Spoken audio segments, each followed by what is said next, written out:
నమో వెంకటేశాయ. TTD ఉద్యోగులందరికీ నా హృదయపూర్వక నమస్కారం.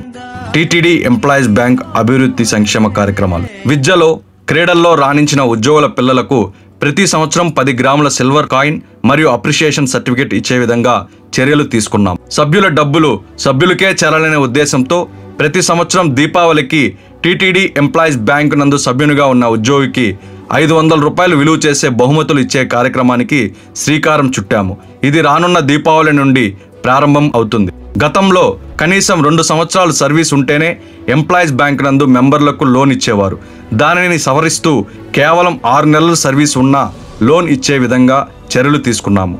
తిరుమల తిరుపతి దేవస్థానం విద్యా సంస్థలలో తల్లిదండ్రులను పోగొట్టుకొని అనేక మంది నిరుపేద విద్యార్థులు చదువుకుంటున్నారు. అటువంటి నిరుపేద విద్యార్థుల సహాయం చేయాలనే ఉద్దేశంతో కోఆపరేటివ్ చట్టం ప్రకారం TTD employees cooperative credit society నుంచి ఏదైనా ట్రస్టులకు, అందులో ముఖ్యంగా విద్యాదానం ట్రస్ట్కి కావచ్చు లేదా ప్రాణదానం ట్రస్ట్కి కావచ్చు, డొనేషన్ ఇవ్వాలని చట్టంలో చెప్పిన విధంగా ప్రస్తుతం టీటీడీ ఎంప్లాయీస్ బ్యాంకు పాలకవర్గం సభ్యుల ఆమోదంతో టీటీడీ కోఆపరేటివ్ వారోత్సవాల సందర్భంగా అప్పటి TTD executive officer, joint executive officer మరియు బోర్డు మెంబర్ సమక్షంలో 10 లక్షల రూపాయల చెక్కును నిరుపేద విద్యార్థుల కోసం టీటీడీ విద్యాదాన ట్రస్టుకు చెక్కు రూపంలో పాలకవర్గ సభ్యుల చేతుల మీదుగా అందజేయడం జరిగింది. ఈ విరాళంతో వేలాది మంది విద్యార్థులకు విద్యను అభ్యసించవచ్చనే ఒక మంచి ఉద్దేశంతో కోఆపరేటివ్ చట్టంకు లోబడి టీటీడీ శ్రీవారి ట్రస్టుకు విరాళం అందజేయడం జరిగింది. సభ్యులు ఎంప్లాయీస్ బ్యాంక్ నందు అకౌంట్ క్లోజ్ చేసి తిరిగి ఓపెన్ చేయాలంటే 2 సంవత్సరాలు వెయిట్ చేయాలి, లేదా క్లోజ్ చేసిన సమయంలో డ్రా చేసిన మొత్తాన్ని కట్టాలి. కానీ ఆ విధానంను తొలగించి 2 సంవత్సరాల వెయిటింగ్ సమయంను 1 సంవత్సరంకు తగ్గించాము.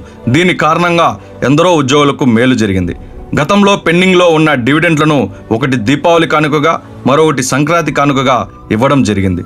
గతంలో ప్రతి సంవత్సరం 10% నుండి 12% వరకు చెల్లించే డివిడెంట్లను ఒకేసారిగా 2022-23 సంవత్సరం గాను చరిత్రలో ఎప్పుడూ లేని విధంగా పెంచుతూ 12% నుండి డివిడెంట్ను 15.63% వరకు పెంచి జూలై మొదటి వారంలో చెల్లించాము. అలాగే 2023-24 డివిడెంట్ను ఈ ఆగస్టులో చెల్లించడం జరిగింది. ఉద్యోగులు ఆర్థికంగా ఎదగాలనే ఉద్దేశంతో అత్యధిక వడ్డీ రేటుతో ఫిక్స్డ్ డిపాజిట్లను ప్రవేశపెట్టాము. టీటీడీ ఎంప్లాయీస్ బ్యాంక్ వారోత్సవాలలో మరియు సర్వసభ్య సమావేశాలలో డిప్పు ద్వారా ఉద్యోగులకు విలువైన బహుమతులు అందజేశాము. ఈ విధానాన్ని కొందరు అడ్డుకున్నా దీనిని నా ప్రెసిడెంట్ పదవీ కాలంలో కొనసాగించడం జరిగింది.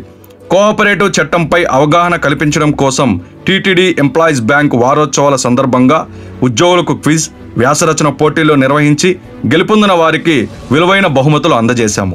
టీటీడీ ఎంప్లాయీస్ బ్యాంకుకు అతి ముఖ్యమైన సొసైటీ బైలాస్ అందుబాటులోకి తీసుకుని వచ్చాము.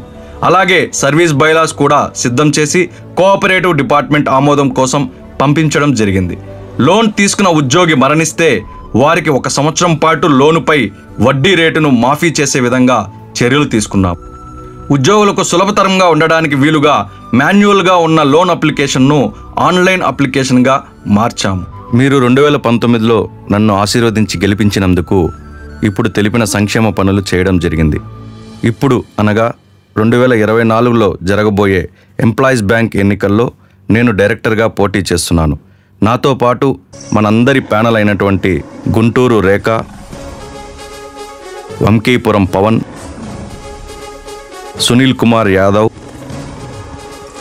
మణికంఠాలకు మీ అమూల్యమైన పవిత్రమైన ఓటును వేసి నాతో పాటు వారిని కూడా ఆశీర్వదించి అత్యధిక మెజారిటీతో గెలిపించాలని కోరి ప్రార్థిస్తున్నాను.